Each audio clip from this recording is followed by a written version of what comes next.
У нас рэп-баттл. Кто-нибудь рэп читать умеет? Я не умею, мне... Guys, I need somebody's help.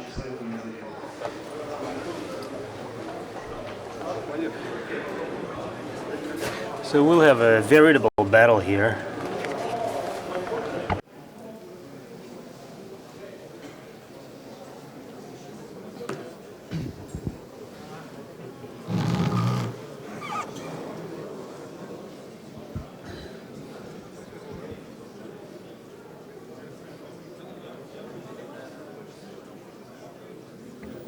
Раз-два. Раз-два-три. Техник.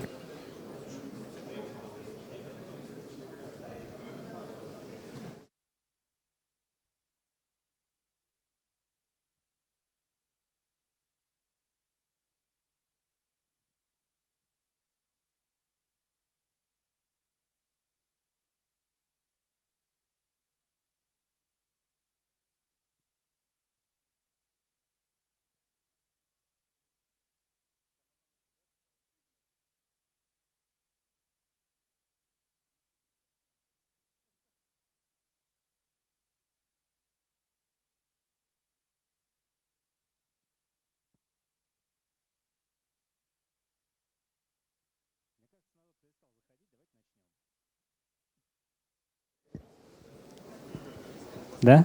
Да, кликер. Ну что, привет.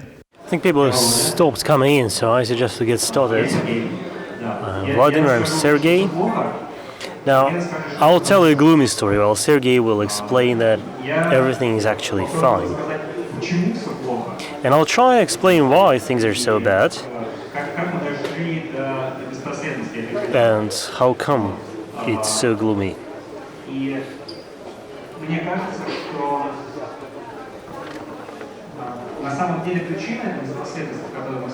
I actually believe that the reason for all this gloom is not technical at all. I believe it is primarily financial. I actually have an MBA degree. That's why I love talking business. This is how technologies get spoiled, you know what? I used to actually know shit, and then I got an MBA degree and now I know nothing. So, as I was saying, we have this industry, and in this industry we are employing the same mechanics as all the other industries that help it become more efficient. Well, for example, we have economies of scale. Well, the idea is when you have a larger process, the unit cost will go down. It actually pays off to run something on a large scale.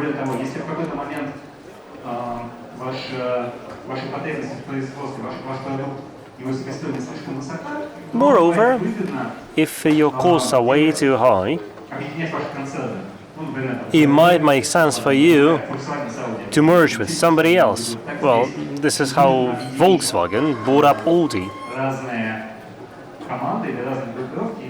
And that combination actually led to economies of scale and reduction of expenses. Unit cost, that is. There is another important process we've been witnessing for quite some time, and that is specialization.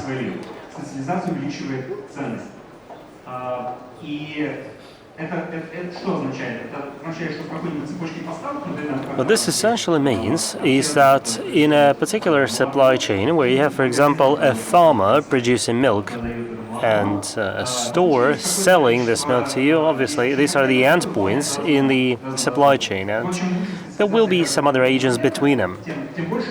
So the higher the specialization of a particular agent, the higher will be the value that the agent creates, and the more beneficial it is for all the individual agents to be part of the same value chain or supply chain. I'll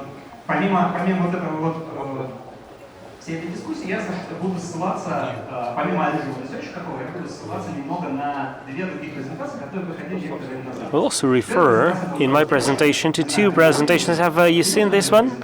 Anybody? Could you raise your hand if you've seen this presentation before? The one on the screen? Oh, very few hands. This is a shame because it's a veritable guidebook, so you can follow. You can follow the link here, or just type in Google NSA Tau Chief. Now this guy is the head of NSA Tau. It is the part of NSA that's responsible for cracking, essentially. It's a very rare and a very relevant interview.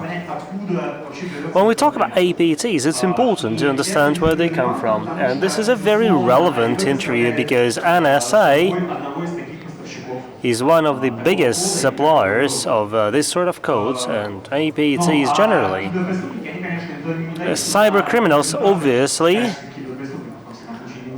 do not make presentations touting themselves as cyber criminals, so this presentation is hugely important.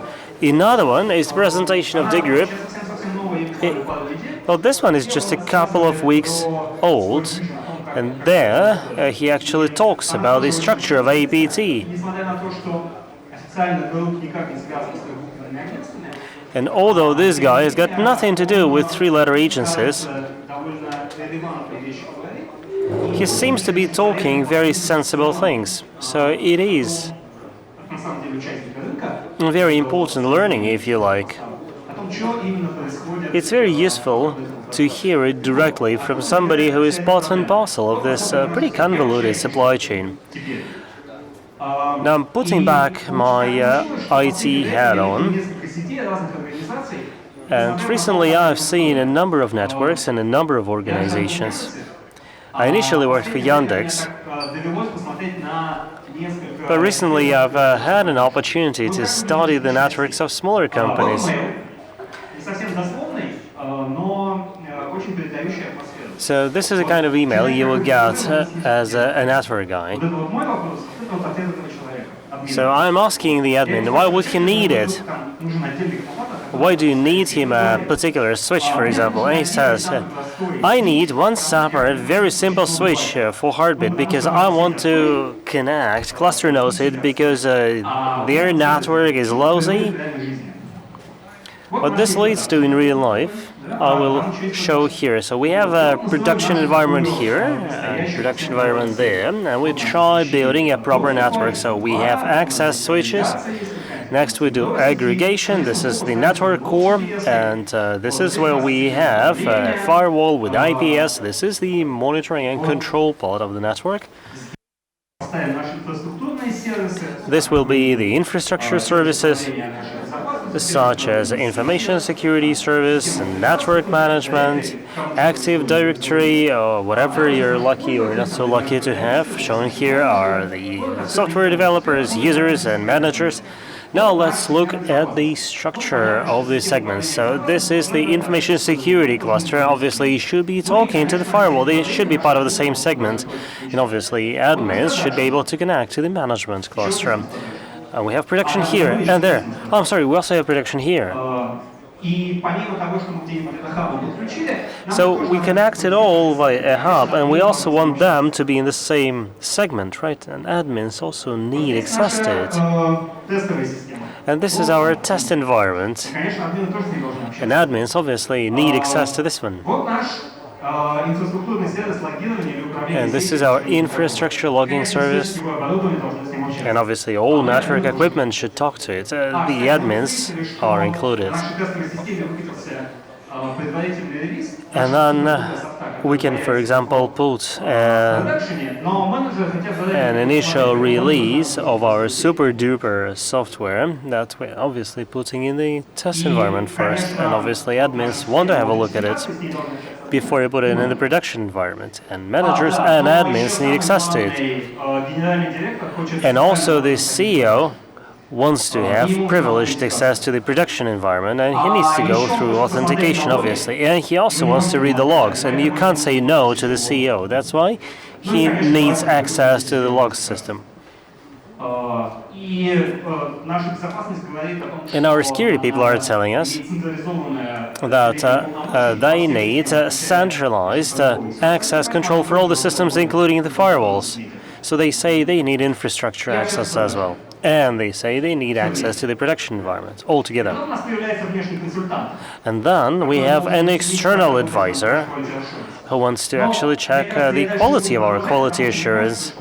I don't see any reason to continue. Have you heard about Rorschach blots? Знаете, да, как работает? This is what it looks like now, right? И он говорит, что вы здесь видите? Spots, I'm sorry. Now, imagine you come to a psychiatrist and he will ask you whether you see naked women there or the network map. Well, obviously, now that I've mentioned naked women, you can't see anything but the network map. Как бы, вот What will the system administrator be happy about or proud of? что мне нужен отдельный хаб. So the guy who tells me he needs a separate hub so that he can actually connect his equipment to it, bypassing the firewall and what have you. Вот это вот твиттер админов маркета. Можете пойти посмотреть. Now, this is the Twitter of market admins. Яндекс. Says, Яндекс.Маркет. this is the great feeling when your server uptime exceeds the time you've spent with the company. So they are proud of the uptime, and this is the yardstick of their pride, really. Now, when they don't take their trousers off to measure whose is longer, this is how they measure their performance. I think everybody knows what happened to the Novell server. It was sort of plastered over and kept working for 4 years, and nobody could find it. So many people try to get to that heaven. Very few actually manage. I think this is a real catastrophe, isn't it? На сервере Novell. For example, your 3-year uptime for a Novell server. Чтобы ничего не падало, потому что вся остальная сеть теряет пакеты.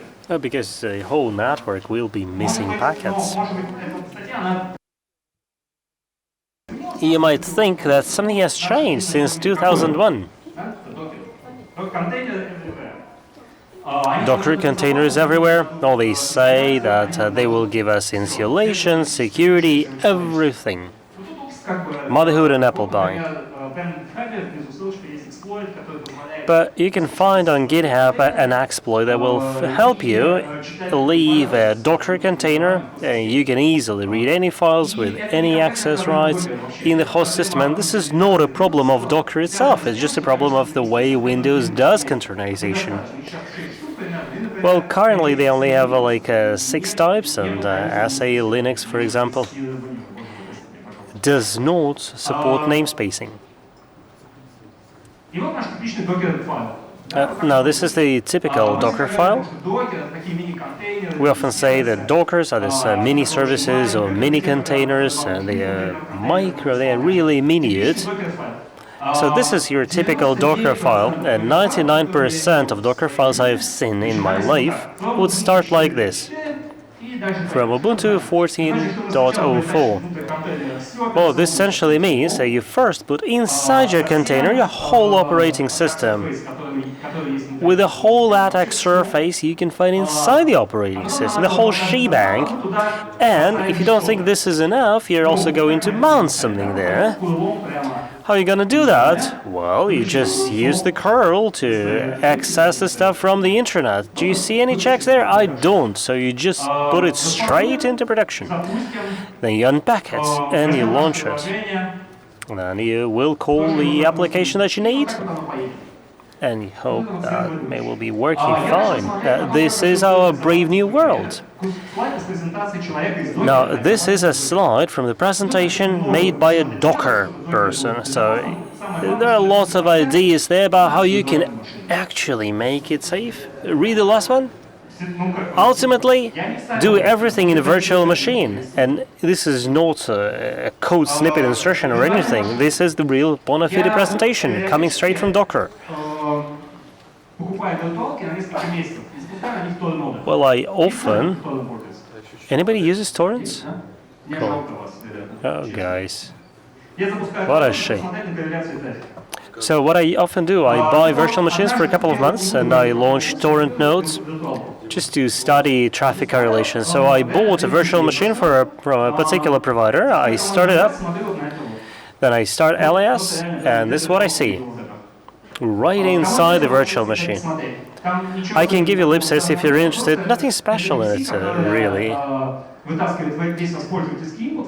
So this ellipse essentially will take out all your user stuff, all your user content, all your passwords and what have you, puts them up in plain text in a separate file. Isn't it neat? 2 minutes it was up and running. I hope it was not the issue of a hoster being compromised, though you can't really rule it out. So in the 21st century, we are running a network of hubs. We don't really know what our applications are like because we simply downloaded them from the internet and we launched them in the production environment. We actually have very poor understanding of the platform because the platform can be like that, no problem. So I've tried to explain that things are really, really lousy, and this is where Sergey will take it over. Actually, I'll try to explain that things are even worse than that. Let me give you a couple of cases. These are totally unrealistic cases. I simply invented them so that those who are watching us online or actually present here wouldn't say this is my system. Now, the first case is that of an ATM that fell. Sorry about that, pun unintended. So we had a bank asking us to test their ATM system because their ATMs would actually exhibit the blue screen of death. Nothing special about it, right? ATMs are running Windows. Windows loves BSD. So it turned out that the ATMs were fine, but the domain controller was actually compromised, and they would actually install USB sniffers on ATMs. And the reasoning being that on modern ATMs, all the peripherals work through USB ports. So this is true for a pin pad reader, for the check printer. They are supposed to be encrypted, though. But the idea is that they actually download the data on magnetic strips. So they monetize the data. There is an opportunity to do that. And interestingly, they don't monetize the cards of this bank. So if they get information on the bank's own cards, well, they won't use it. But if it's somebody else's card from some other bank, bank security officials will look the other way, or so they think. Interestingly, we were not able to find a single sign of penetration in the network of the bank itself, in the main network. Well, then we started the USB sniffer. It was slightly modified. Interestingly, the modification order was placed on one of the fora. They just didn't show the GUI, but everything else was described there. And they uploaded whole stuff from the network of a large telecom operator. Interestingly, this telecom operator was a contractor of the bank, and they provided NPS backbone services to the bank. Our investigation showed that several years ago, HP OpenView running Solaris 8 with Telnet-F was in operation. Some of the older people here would remember it. So when the guys actually compromised it, they could freely choose which particular network to put their roots in. So you don't really have to be a target to become a victim. In order to become, very often they will attack your contractors to get access to your network. And this is a new development. Say 3 years ago, it was the bank's customers that were the primary target. Now, bad guys are mostly attacking the infrastructure, and they know how to monetize it. Now we can talk about Mattel or Banaka, but Swift is, I think, an even stronger, much juicier case. There was interesting disclosure recently that there was another central bank successfully attacked, and I believe this is just the beginning of the story. Let me tell you another story, the story of an encrypted disk, where asked by a company that said that for some reason 2 workstations are now encrypting the Z drive, which is their designation for the storage, and they're not really concerned that much about it because they're a mature company. They easily restored everything from the backup, but they were wondering why it happened. So when we looked into that, it turned out that this whole encryption was the mistake of the botnet operator. Over 500 workstations had already been compromised, and then somebody bought access to this 500 workstations, but 2 workstations remained in the initial botnet, and the operator decided to encrypt the whole data for future extortion purposes.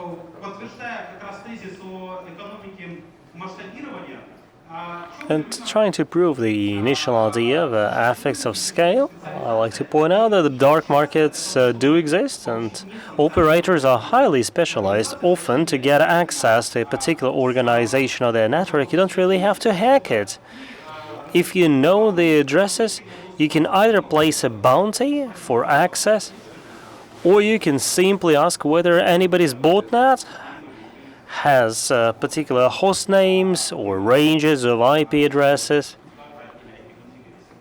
or with particular returns from IP configs. And chances are they are already there, so you can easily get access or buy access to them. There is another trend, that is when data gets destroyed. This used to be a problem for home users, ransomware, blockers, encryptors. Interestingly, the same guy, maybe different guys, are now attacking enterprise customers, and they have 2 objectives, that is blackmailing and actually wreaking havoc. Have you heard this one? Cyber physical disaster? When you do something cyber, but the results are physical. Something that happened in the Ukraine recently. So there were ideas that people would actually inject different firmware on the controllers. And a friend of mine knows that it's just that the operator's workstations went haywire, and then the whole system crumbled. Another micro prediction. We're witnessing a new trend here, that bad guys are using encryptors and blockers in order to to lure you away, to as a smoke operation. So while you're trying to recover 500 workstations, they will be doing something much more dangerous and much more expensive elsewhere.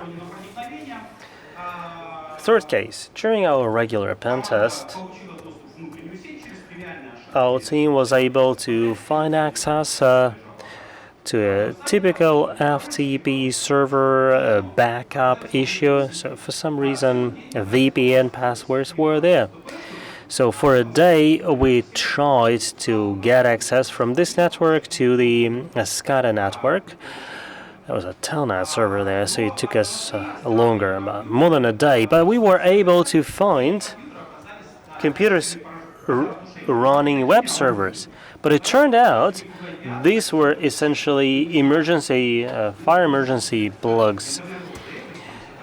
Smart ones, Internet of Things.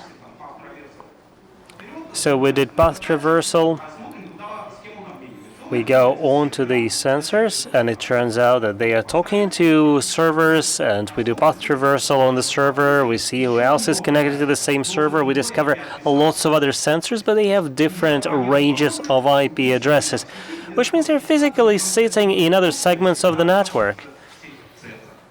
Because the previous network we entered was the office one, but that was already the industrial control system network.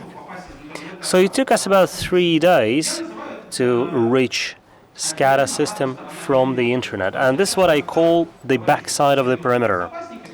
When you talk to information security professionals, well, we all know the risk-driven approach and So 27001, and we believe that billing and ERP are the critically important resources, but who cares about those fire sensors? Very few people actually appreciate they are online.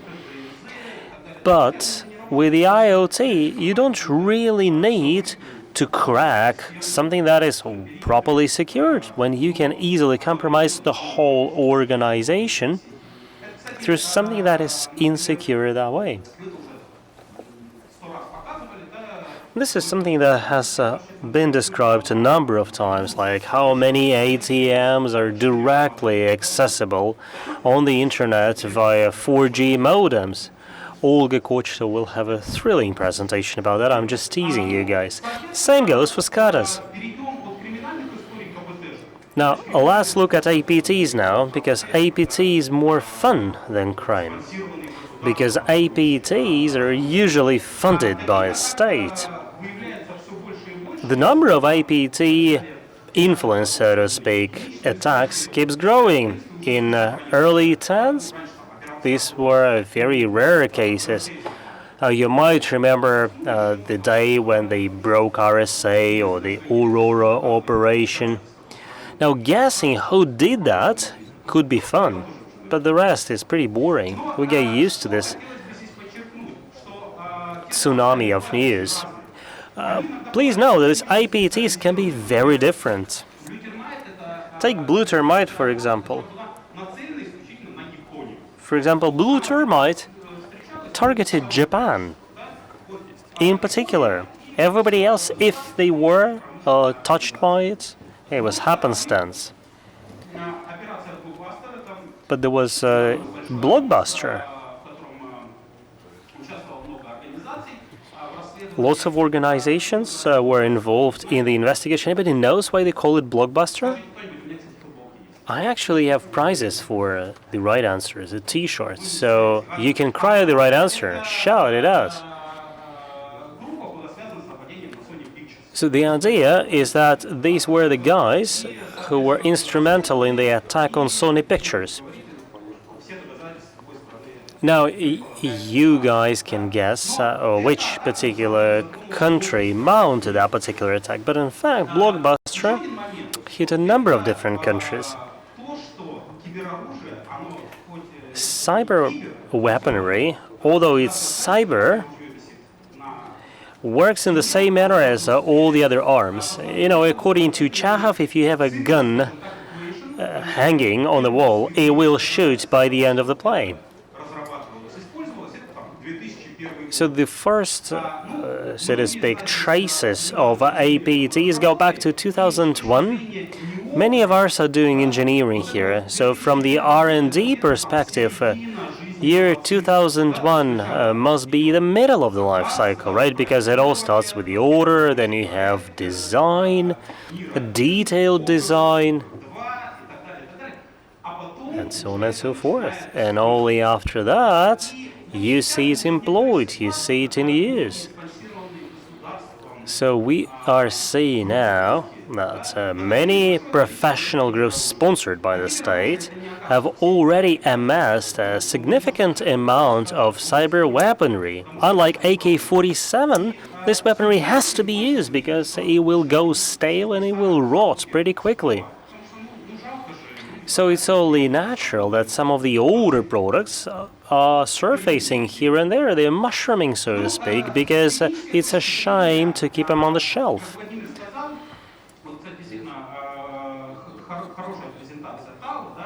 Tau actually tailored access operation is a great way of putting it. I love this politically correct American lingo. Well, these guys have nearly unlimited time. They can spend a year discovering what they want to attack, and they have several years then for the engineering.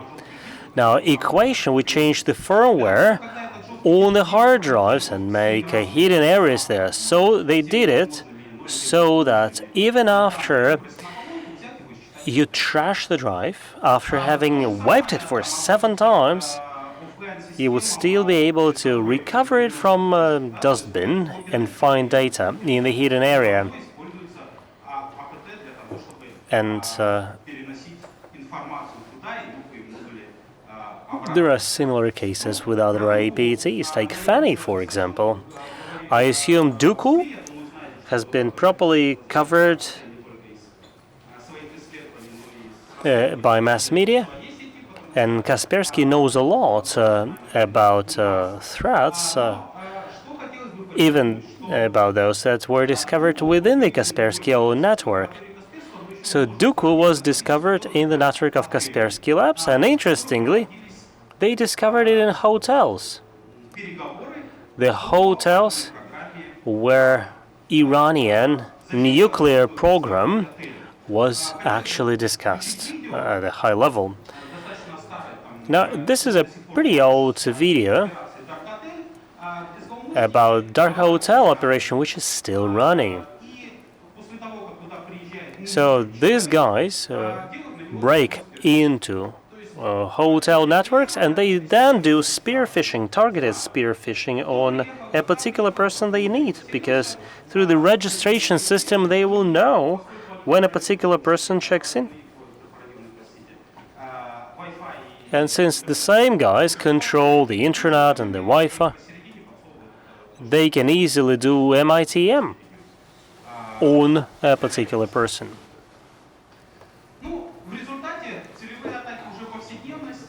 So this targeted attacks or spear phishing are the name of the game today. So it would be erroneous to claim that individual verticals are more prone to attacks like this. Because in this huge supply chain, you can always find a particularly unsecured company. And you can do tailored access operation in one and then compromise the whole supply chain. I'll take it over from here. This map here, or rather a screenshot from Google Maps, shows Fort Meade. This is a place pretty much in between. How was that? New York and Washington. There is a cryptography museum over there, and I'm a fan of cryptography. And I'm a fan of cryptography history. So I love the story of how they broke Enigma and so on and so forth. So I decided paying it a visit. So I was using my navigator to reach it, and I was about to make my last turn to reach the museum in this forky. And I turned right, although my navigator told me to turn left. And I ended up over here. Right over there. The whole thing took me about 40 minutes. Well, because, you know what? The first thing they told me is show me your documents. And I didn't really gather a language, so I showed them my driver's ID. They asked me, what is that? I say, well, this is my driver's license. They ask me who I am. I tell them, well, I'm a Russian. And the guy interrogating me looked like he was already eyeing his, like, sure, do drive in. Which we do. And we're met on the other side by Humvee. But it only took us 40 minutes, and everybody was very polite. Well, they actually searched us, but they let us go. And nothing bad really happened, nothing untoward really. But this is a kind of experience I will remember for a long time. So this is Fort Meade for you. Obviously in Fort Meade they have headquarters and museums, and this is great. And they say like 40,000 people work there, give or take. Interestingly, across the road, they have what they call Fort Meade Business Park. These are Class A offices. And I think that they should have about 80,000 people working there. So these people working there are highly specialized professionals, so they should be at least, because the people working on that side of the road are doing pretty boring stuff. Because these are really the grunts who just do boring clicking every day. So they will generate links to phishing sites, but all the tooling, all the real sophisticated stuff is not done by the grunts, not even by surgeons. All the tooling will be done by really smart guys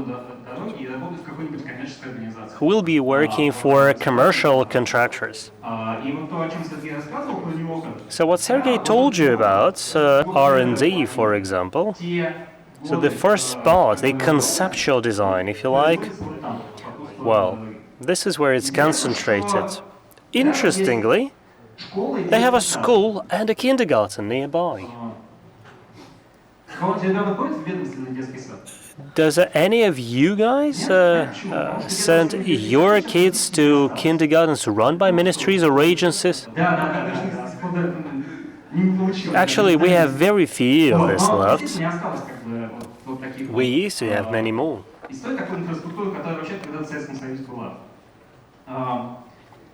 That is back in Soviet times.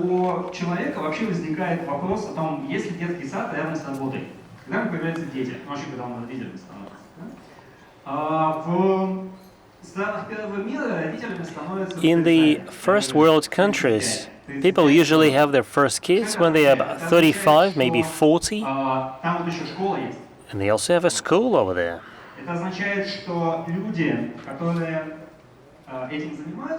What this possibly means is that people working there actually have kids. A lot of kids, I can gather.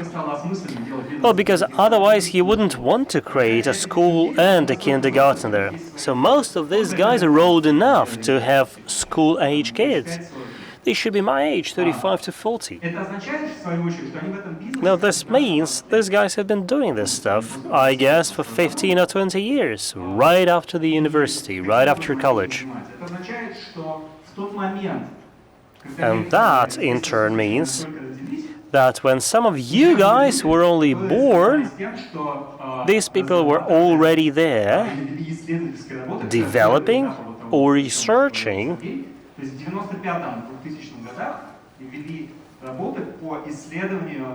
say, malware and exploits. They will remember Solaris 8. I think they will remember Sun OS 4.2, for example. Anybody here remembers 4.2? System 5? Oh, 2 hands. Well, I remember MS-DOS 2.0. Cool.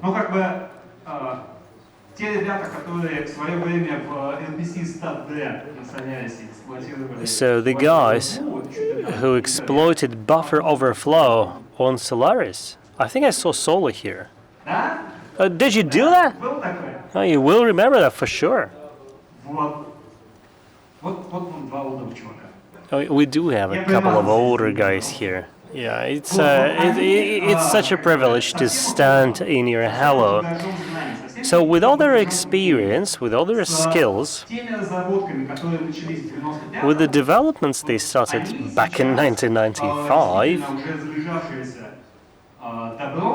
they are putting some of the older stuff from their warehouses to use. I don't know what they have on the bleeding edge.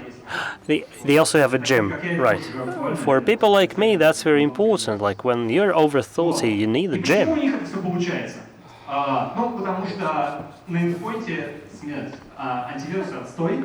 Well, AVs are horrible and they no longer can catch anything.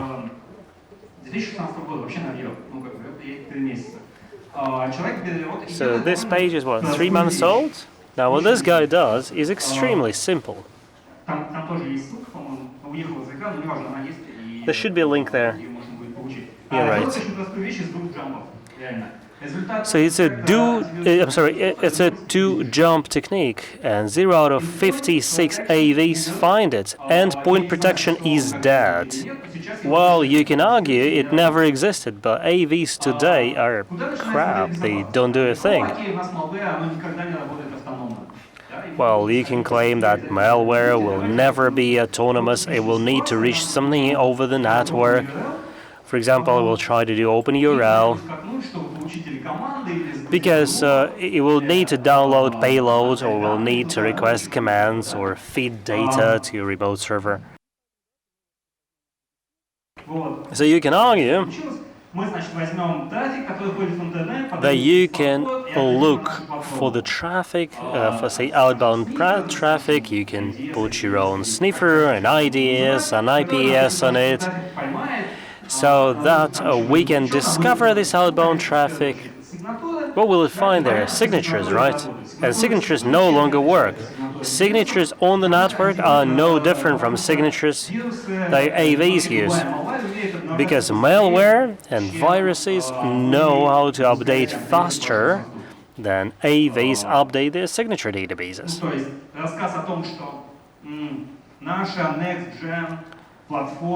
So claiming that your next-gen platform will detect viruses and malware on the network because you have a super-duper heuristics running, this is BS.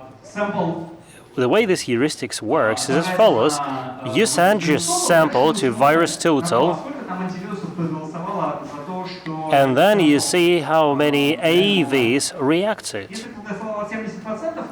If you hit 70% threshold, your super-duper adaptive network appliance will decide, okay, this must be malware, I'd better block it. If only 3 or no AVs react, then it won't. And you know that VirusTotal is so sick and tired of it that they actually prohibited it last week. They crossed it out of the license agreement. I think it has pretty much destroyed the business model of a number of AV players. Okay, if signatures don't work, let's look for anomalies. You do remember what malware does. A modern, not particularly advanced malware, just a regular vanilla malware, will open GitHub via HTTP or even HTTPS and will download a signed blob from GitHub. Or it will open Yandex Disk and do the same, or Google Drive, or Microsoft, whatever they call it, or Amazon S3 storage. So it does something that looks perfectly legit. It's a legit host after all. How are you going to discover this anomaly? Because it's not a suspicious address. A GitHub for your company could be a suspicious address. But what about Yandex Disk or YouTube?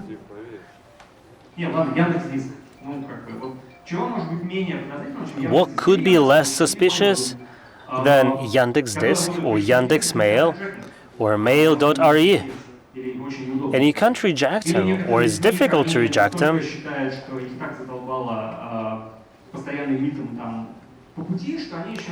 And if they're really concerned about the prevalence of MITM, it drops the subject. You know, very often I say we're so tired of MITM that we do HSTS. We try to thwart this MITM attempts, and we demand certificate pinning. So we make every effort to make sure that this traffic will not be encrypted at network appliance level. Obviously, the bad guys use it as well. So there won't be any suspicious domains or addresses or any suspicious requests in HTTPS. You can't see anything. And therefore you won't have any suspicious traffic. You're getting a file from a perfectly legit file storage on the net.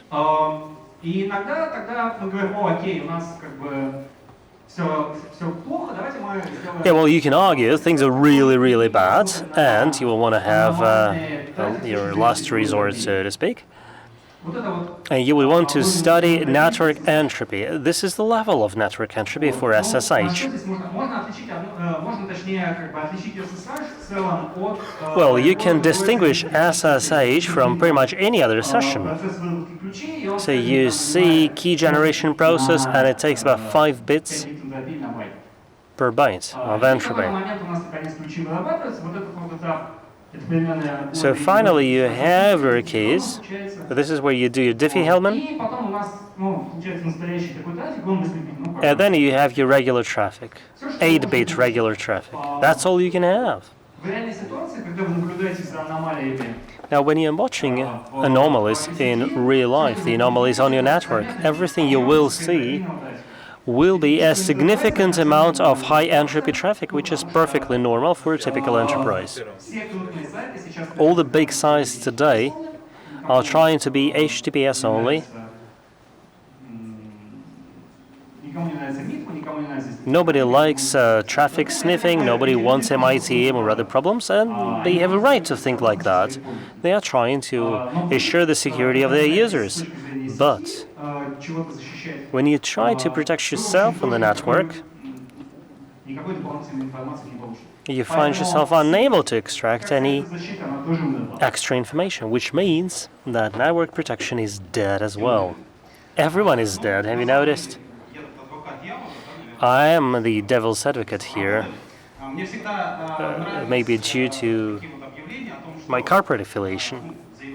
I've always loved it when people say, we have discovered and successfully fended off thousands and hundreds of thousands of attacks. It's very easy to do that if you read your firewall log. And guys, I have a question for you. I need to hand out the good t-shirts I have as prizes. We're all experienced people here. Now, if you have a network of 10,000 workstations, now how many attacks, serious attacks, will be blocked and discovered by a firewall in a week? Using mics, it's impossible to hear what they say. 1%. Okay, 300 and 1% are both close to the right answer. Now, this is stuff that has already been blocked, right?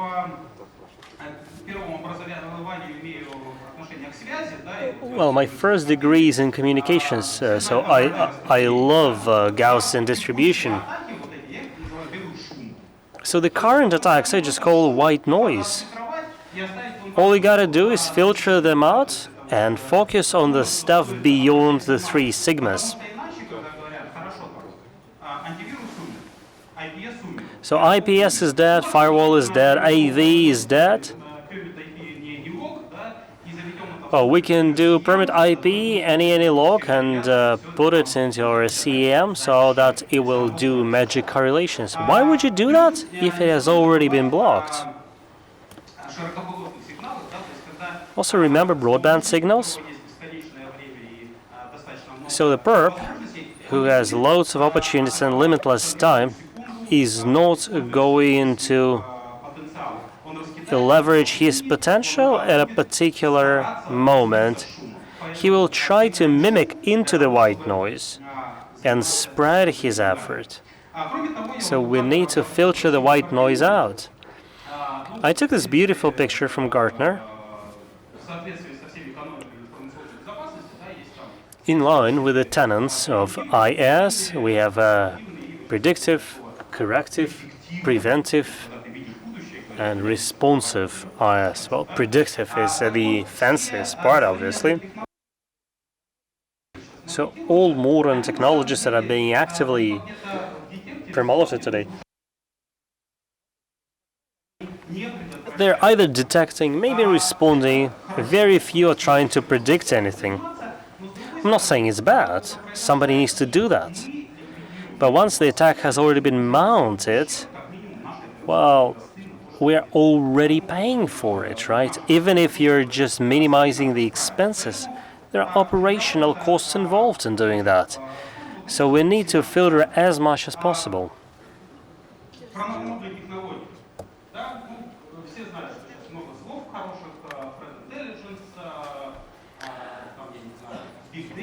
Big data, threat intelligence, and cyber.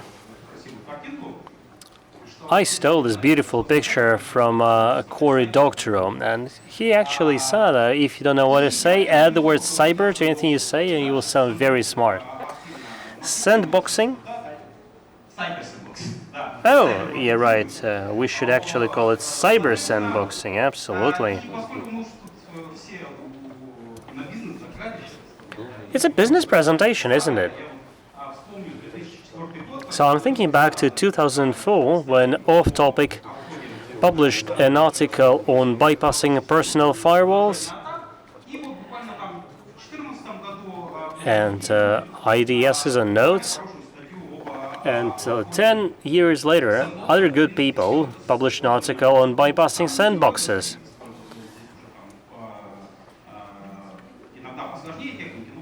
The techniques they used were somewhat more complicated, but not by much. So you know what a sandbox is? This is where, for example, you have a range of VMs where you try to detonate a suspicious sample to see what it will do. There are thousands of ways of bypassing it. For example, a malicious sample can discover it is running in a sandbox, and then it will try to stay, so to speak, dormant. The sandbox itself can be compromised. Let me give you just a couple of examples here. Take virtualization. It's not that difficult to discover that you're running in a virtual machine. Blue pill, red pill, Jan Rutkowski. Some manufacturers and vendors will say, we've got our own proprietary virtualization. Well, what that means that you won't be able to guess its QM. However, if it's really a TAO, well, I will know exactly what kind of virtual machine you're running. It's very easy to check this data. If my malicious code discovers it's not running on VMware, but it's running in some other virtual machine, it can stay dormant. Easy. Same applies to fingerprinting. If the laptop of a top manager I am attacking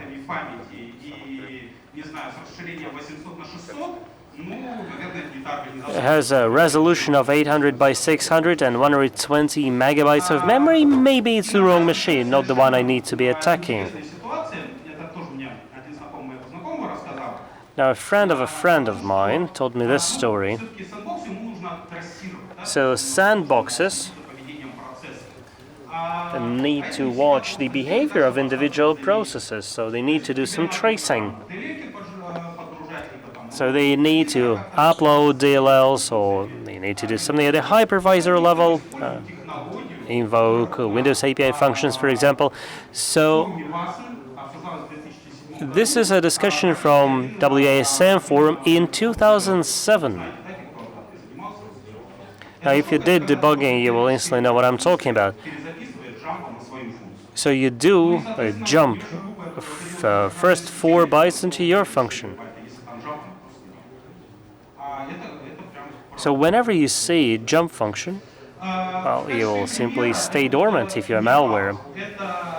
What you see there is not even an APT, it's just a DDoS bot, and a pretty popular one, Neutrino. I'm guessing that the developer has strong emotions about sandbox, so everything he knew about sandboxing, he entered there. So he will discover, he will identify the name of the particular machine, names of drives, all the pieces of hardware. So all these techniques are built into it.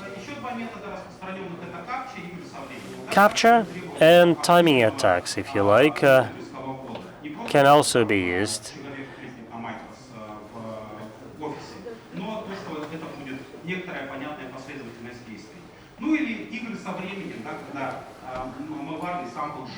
So a malware sample can stay dormant for a pretty long time. So you can slice it, you can slice the sample into parts and launch them individually. But many of them will sleep safe for 4 days, and you won't test it in the sandbox for 4 days, so you won't discover it in the sandbox. Please remember that sandbox is, in many cases, a pretty complex environment.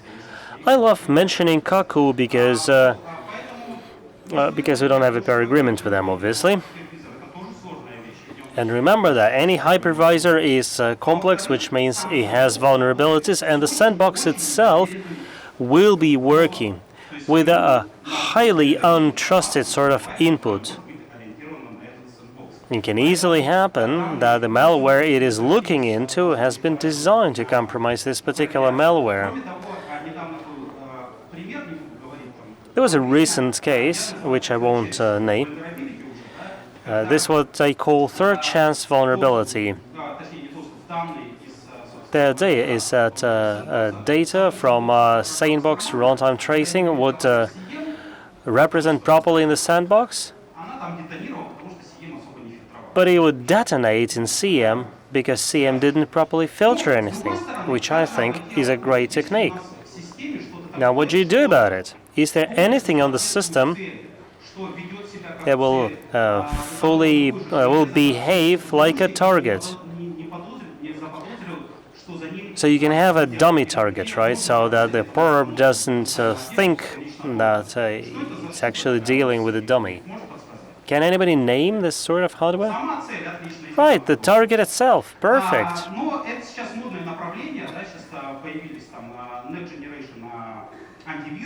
So next generation cyber AVs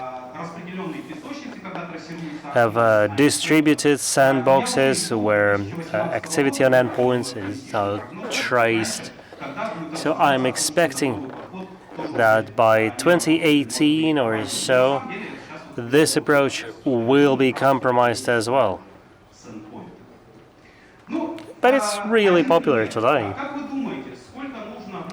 Let's look at a different example. How long do you think it takes to steal all the data off a laptop? If you know the hardware it's running, you might remember this presentation by Johnny iHack Stuff. So, where he shows a photo of a laptop. So, if you are an APT, if you're doing a tower, how long will it take? Well, it depends on the size of the hard drive. It depends on network speeds, obviously. Well, a friend of mine said it's 40 seconds. If it's a good network, if you know what you need. So a distributed sandbox will not help you with an attack vector like this. I was told that I'm the optimistic guy here, so I need to deliver my optimistic message.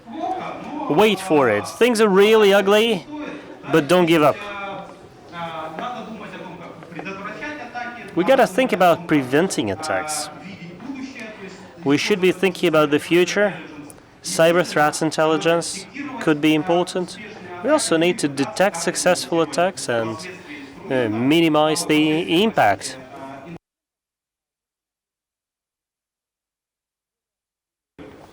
Particularly if you have the time, the will, and the tools for it. Thank you.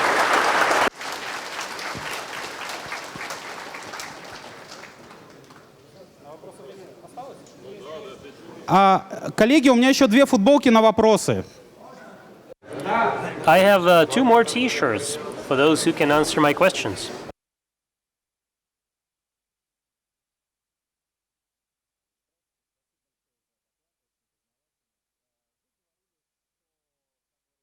Thanks a lot for a great presentation. So you said that network activity is dead, effectively, so we can't really learn much from it. Well, does that mean it would make sense for us to use UFeed in order to prevent it? In order to block running JS scripts from the temp folder? Because we do know that many encryptors, many miners actually promote it through obfuscated scripts.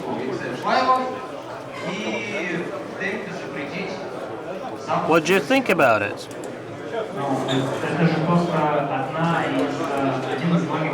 It is one of the numerous possible vectors of attack.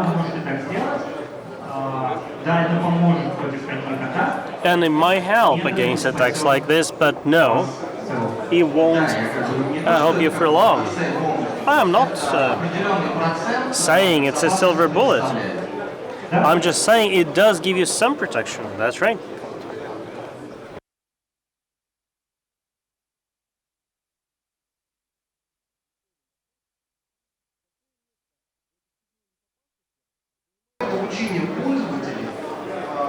What kind of role in terms of information security do you think user training can play? Because we can tell them about the typical examples of suspicious behavior.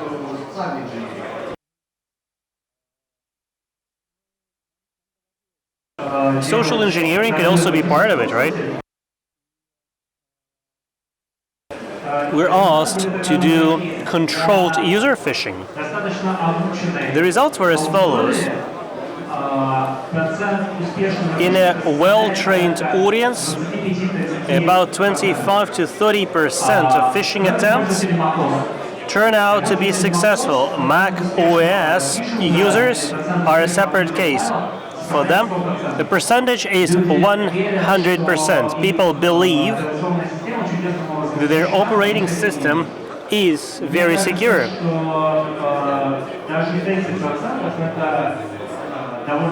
I believe 30% is quite a lot, particularly if we're talking about sophisticated threats. What about untrained users? I think for untrained users it will be 100 and 100%. So you can argue that training slashes 70% of the threat. But 30% is a lot. It means 3 out of 10 people are susceptible to phishing nonetheless.